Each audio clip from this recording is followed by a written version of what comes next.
Nagtrending agad ang photo ni Catherine Bernardo at Valerie Concepcion na pinost mismo ng huli sa kanyang Instagram story.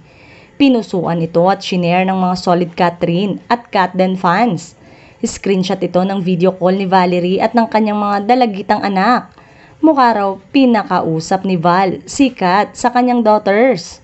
Kuha ito sa location shooting ng Katden movie sa Canada. Trending ang pagbabalik sa kapamilya ni Valerie dahil kay Catherine.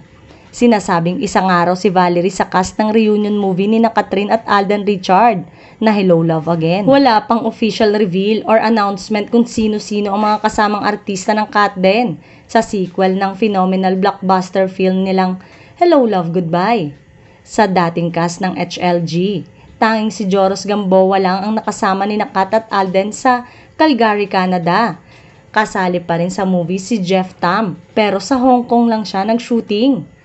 Bukod kina Valerie at Joros, kasama rin sa inaabangang reunion movie sina Ruby Rodriguez at Jobert Austria.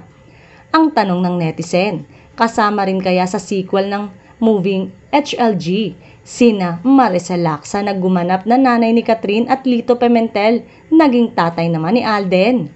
Ang chika, may mga eksena pa raw na kukunan dito sa Pinas. Kaya abangan na lang natin lahat ang mga susunod pang ganap sa most awaited movie of the year.